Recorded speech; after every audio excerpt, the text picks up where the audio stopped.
Hello friends, welcome to my channel Tanzil tech. और आज इस वीडियो में मैं बात करने वाला हूं फंक्शन के बारे में। इसका पिछले वीडियो में मैंने बताया था इफ़ एल्स के बारे में। अगर आपने वो वीडियो नहीं देखा है तो प्लीज़ जाके आप उसको देख लें। तो आज का टॉपिक है डाट फंक्शन के बारे में। फंक्शन जो है हर प्रोग्रामिंग लैंग्वेज में होता है, तो डाट में भी फंक्शन है। तो आखिर फंक्शन है क्या? Functions are fundamental building blocks that allow you to encapsulate reusable block of code. ठीक है, they can take input parameters, perform task and optionally return a value.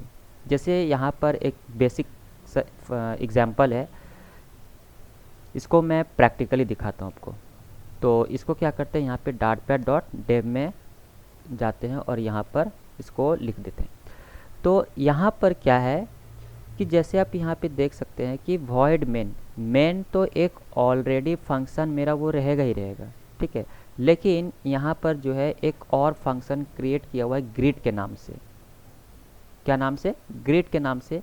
और ग्रीट जो है हम लोग क्या कर रहे हैं, मेन फंक्शन के अंदर कॉल कर रहे हैं, ठीक है। इसको फिलहाल कमेंट कर देते हैं। मेन फंक्शन के अंदर क्या कर रहे हैं, ग्रीट फंक्शन को कॉल कर दे रहे हैं। अब जब इसको रन करेंगे तो कुछ इस तरह से मेरा आउटपुट दिखने वाला है, हेलो एलिस करके, ठीक है। तो ये एक सिंपल सा एक फंक्शन है। आप चाहे तो 5 फंक्शन बनाए, 10 फंक्शन बनाए, 2 फंक्शन बनाए, तो उस फंक्शन को मेन फंक्शन के अंदर कॉल करना पड़ेगा। जैसे एक और एग्जांपल मैं दिखाता हूँ। वॉइड मान लीजिए कि एज के नाम से फंक्शन क्रिएट किया, ठीक है। और यहाँ पर जैसे देता हूँ प्रिंट माई एज इज़ 28, ठीक है। तो यहाँ पर क्या हुआ कि फंक्शन क्रिएट किया, एज के नाम से जो है फंक्शन क्रिएट किया है। इस फंक्शन को क्या है, मेन फंक्शन के अंदर कॉल करना पड़ेगा। तो कॉल कैसे करना है, एज ब्रैकेट, और इस तरह से आपको फंक्शन को कॉल कर लेना। अब जब यहाँ पर रन करेंगे तो कुछ इस तरह से, अच्छा हाँ, तो यहाँ पे माई एज इज़ 28 जो है मेरा दिख रहा है, ठीक है। तो कुछ इस तरह से जो है आप फंक्शन को कॉल कर सकते हैं और इस तरह से आप क्रिएट कर सकते हैं, ठीक है। एक और एग्जांपल बताता हूँ। जैसे फंक्शन के अंदर अगर आप पैरामीटर पास करके करें तब कैसे कर सकते हैं। जैसे यहाँ पे स्ट्रिंग, यहाँ पर मैं लेता हूँ नेम के नाम से, मतलब कि नेम एक पैरामीटर पास कर रहे हैं ग्रीट फंक्शन के अंदर।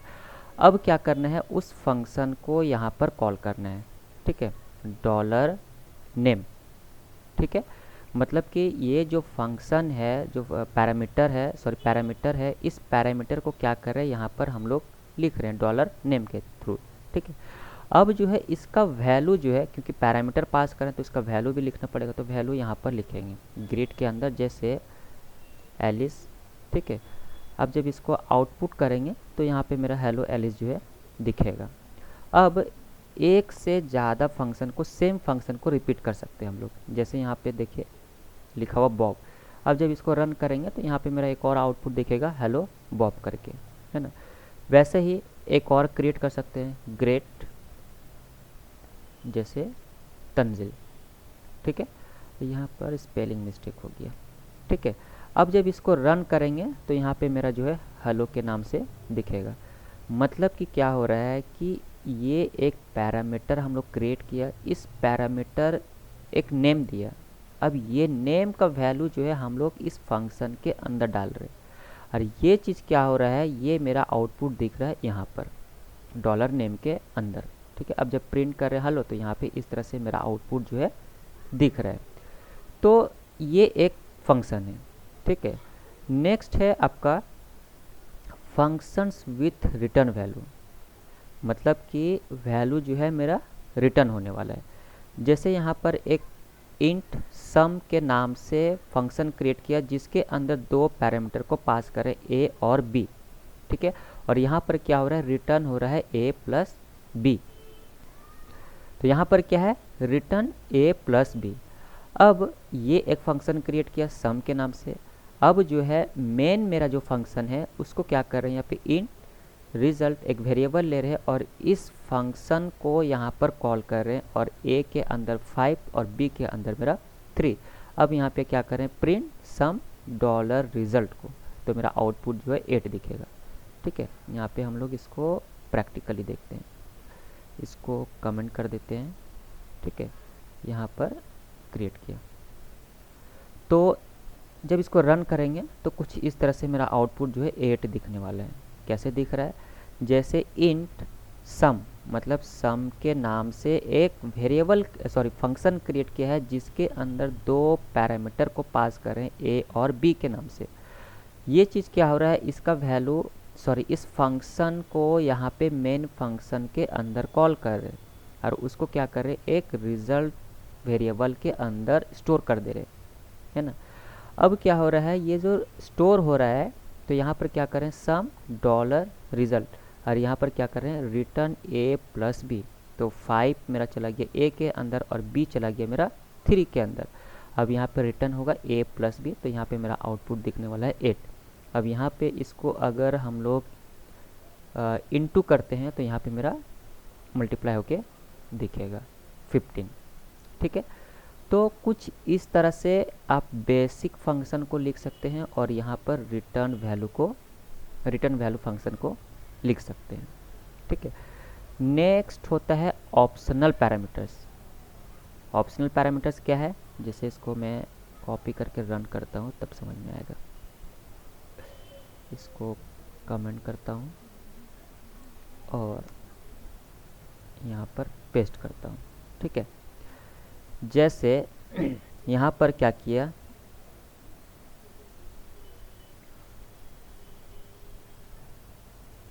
मेरा कुछ इस तरह से आउटपुट आ रहा है। फर्स्ट वाला में name Alice age 30 city unknown, name Bob age 25 city unknown, name Charlie age 40 city New York. लेकिन यहाँ पे मेरा आउटपुट में देखिए प्रिंट डिटेल्स क्या है, मेरा एक फंक्शन है, प्रिंट डिटेल्स को यहाँ पे कॉल करें, लेकिन एलिस में देखिए सिर्फ एक ही वैल्यू लिखा हुआ है, लेकिन यहाँ पे देखिए 2 दिख रहा है एक्स्ट्रा, एक एज के नाम से और एक सिटी के नाम से, है ना। तो ये कैसे हुआ, इसको बोलते हैं ऑप्शनल पैरामीटर। मतलब कि एक फंक्शन क्रिएट किया प्रिंट डिटेल्स के नाम से जिसके अंदर 3 पैरामीटर को पास करे, string, name, int, age 30, city unknown, है ना। मतलब कि 1 2 3 पैरामीटर जो है हम लोग प्रिंट डिटेल्स के अंदर पास कर रहे हैं और यहाँ पर क्या कर रहे हैं, हम लोग प्रिंट करवा रहे हैं नेम, एज, सिटी, है ना। अब क्या कर रहे हैं, प्रिंट डिटेल्स को यहाँ पे हम लोग कॉल कर रहे हैं। तो फर्स्ट वाला में क्या है कि सिर्फ नेम के जगह पे हम लोग उसका नेम ही लिखा है, बट यहाँ पर कॉमा देके हम लोग एज नहीं लिखा है।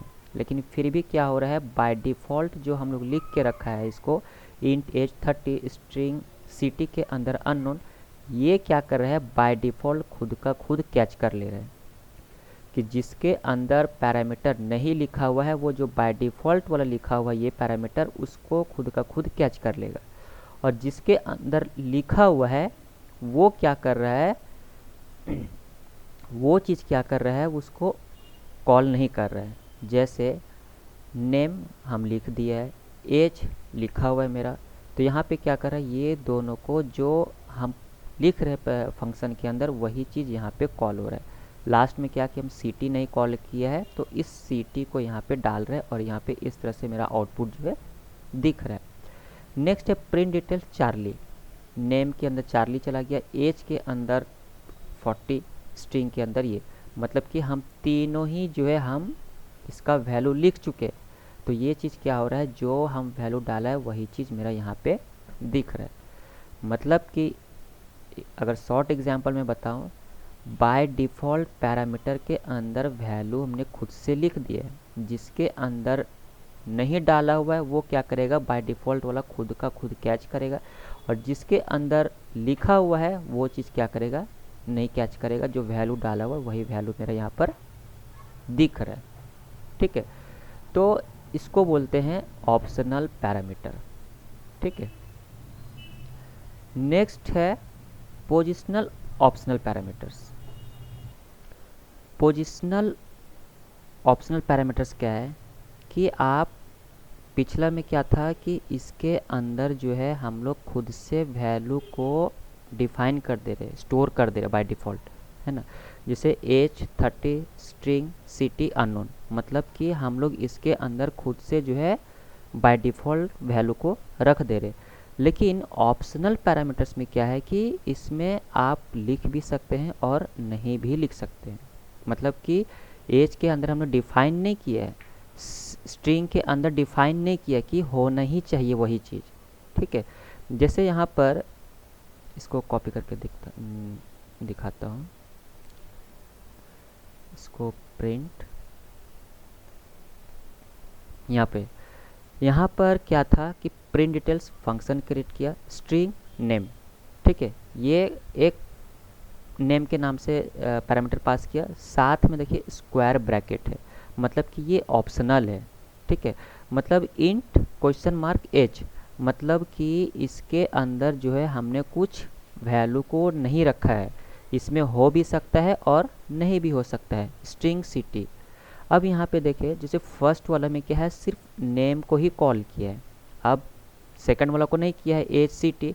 तो ये जब मेरा आउटपुट इस तरह से दिखेगा तो कुछ इस तरह से मेरा दिखने वाला है कि name Alice age not specified city unknown, मतलब कि हम इसके अंदर जो है कुछ डिफाइन नहीं किया है, एज के अंदर कोई भी वैल्यू को डिफाइन नहीं किया, बट फिर भी मेरा यहाँ पर आउटपुट जो है दिख रहा है।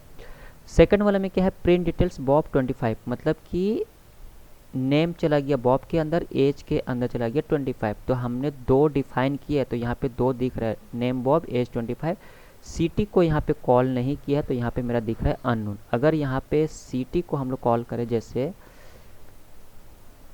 कोलकाता, ठीक है, अब जब इसको रन करेंगे तो यहाँ पे मेरा कोलकाता दिखने वाला है, देखिए, है ना। जैसे यहाँ पे फर्स्ट वाला में भी अगर इस तरह से हम लोग डालते हैं जैसे 30, ठीक है, फिर कॉमा झारखंड, ठीक है। अब जब इसको रन करेंगे तो कुछ इस तरह से मेरा आउटपुट जो है दिखने वाला है। अगर हम लोग ने नहीं डाला तब क्या होगा, यहाँ पे मेरा दिखेगा नॉट स्पेसिफाइड, मतलब कि इसके अंदर जो है एज स्पेसिफाइड नहीं किया हुआ, सिटी जो है मेरा अननोन है, ठीक है।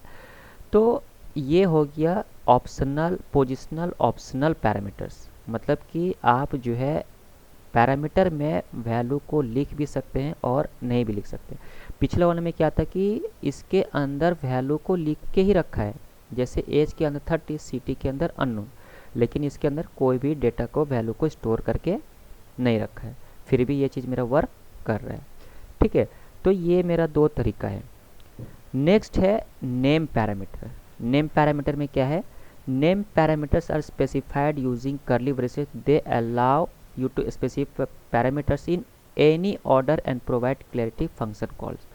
जैसे यहाँ पर इसको जब रन करेंगे तो यहाँ पर इसको कमेंट करता हूँ मैं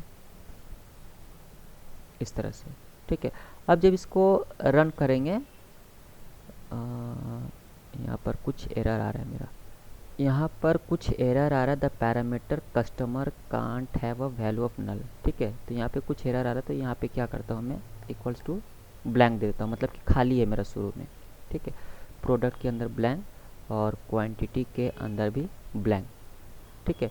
मतलब कि हम ये इसको बता दे रहे हैं कि कस्टमर मेरा खाली है और प्रोडक्ट भी मेरा खाली है और साथ में ये भी मेरा खाली है। अब इसको रन करते हैं। अच्छा, क्वांटिटी है तो यहाँ पर इस तरह से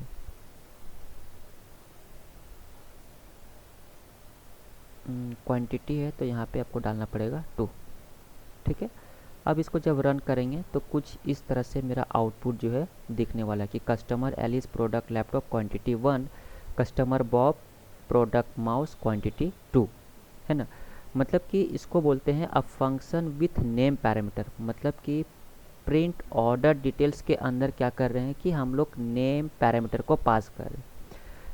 मतलब कि बाय डिफ़ॉल्ट जो है कस्टमर शुरू में मेरा ब्लैंक है, प्रोडक्ट के अंदर ब्लैंक है और क्वांटिटी के अंदर क्या करें हम लोग 2 डाल रहे हैं, ठीक है।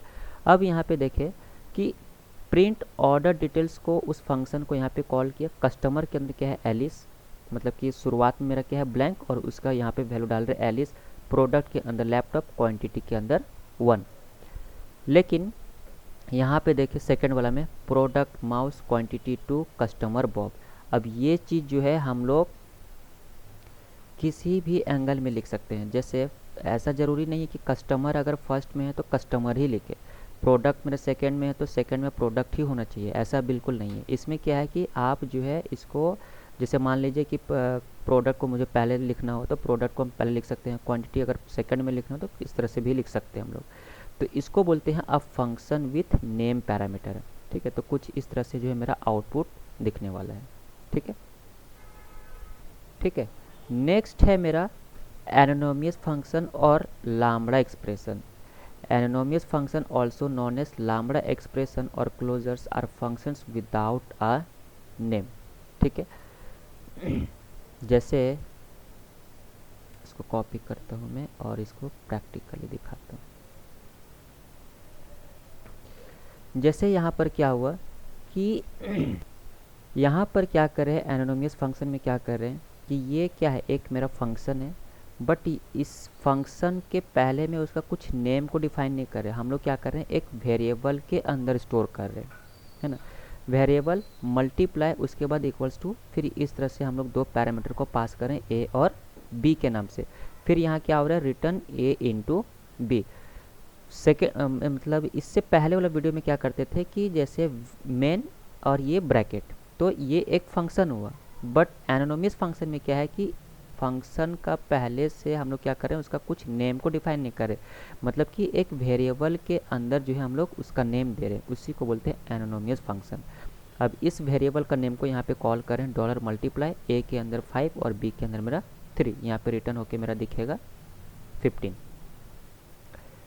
ठीक है, तो इसको बोलते हैं एनोनिमस फंक्शन, मतलब कि फंक्शन का नेम को डिफाइन नहीं करे, किसी वेरिएबल के अंदर स्टोर करके रख रहे हैं, इसी को बोलते हैं एनोनिमस फंक्शन और लैम्ब्डा फंक्शन। नेक्स्ट है मेरा एरो फंक्शन। एरो फंक्शन में क्या है, जैसे इसको यहाँ पर रन करता हूँ मैं इसको।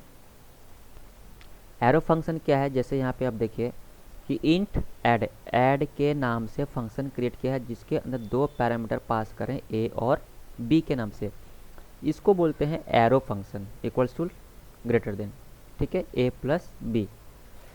तो ये क्या है, एक ही सिंगल लाइन में लिखा हुआ है, इसी को बोलते हैं हम लोग एरो फंक्शन। और यहाँ पे प्रिंट ऐड मतलब इस फंक्शन को यहाँ पे कॉल कर रहे हैं और ए के अंदर 3 और बी के अंदर मेरा 4 और यहाँ पे मेरा रिटर्न हो जा रहा है ए प्लस बी। तो कुछ इस तरह से मेरा 7 जो है आउटपुट दिख रहा है। ठीक है, तो ये मेरा क्या है, एरो फंक्शन। नेक्स्ट है मेरा high order function. High order function क्या है, एक फंक्शन के अंदर दूसरा फंक्शन कॉल है मेरा। ठीक है, जैसे यहाँ पे देखिए, इसको कॉपी करके यहाँ पे जैसे कहाँ किया, वॉइड एग्जीक्यूट फंक्शन, एक फंक्शन क्रिएट किया किस नाम से, एग्जीक्यूट फंक्शन के नाम से। फिर से यहाँ पे क्या करें, वॉइड फंक्शन मतलब एक फंक्शन के अंदर दूसरा फंक्शन क्रिएट किए, है ना। उसके बाद प्रिंट एग्जीक्यूटिंग फंक्शन, फिर यहाँ पे इस फंक्शन को यहाँ पे कॉल कर रहे हम लोग, मतलब कि ये एक फंक्शन हो गया, फिर उसके अंदर दूसरा फंक्शन को क्रिएट करें। फिर यहाँ पे क्या करें, वॉइड मेन, वॉइड से हेलो, फिर क्या कर रहे हैं, इस मेन फंक्शन के अंदर एक और फंक्शन क्रिएट कर रहे हैं जिसका नाम है से हेलो। ठीक है, अब यहाँ पे प्रिंट हेलो, अब जो एग्जीक्यूट फंक्शन है यहाँ पे हम लोग कॉल कर रहे हैं और से हेलो जो है एक फंक्शन के अंदर, इसको इस तरह से कॉल कर रहे हैं, तो यहाँ पे मेरा दिखेगा एग्जीक्यूटिंग फंक्शन और साथ में हेलो भी। तो हाई ऑर्डर फंक्शन क्या है कि एक फंक्शन के अंदर दूसरा फंक्शन लिखते हैं, उसी को बोलते हैं हाई ऑर्डर फंक्शन। तो आई होप फ्रेंड्स कि आपको समझ में आया हो। अगर कोई भी प्रॉब्लम हो तो कमेंट्स ज़रूर करें, मैं उसका सॉल्यूशन निकालूंगा। Thank you. अगर आप नए हैं तो प्लीज़ सब्सक्राइब करें मेरा चैनल को। Thank you.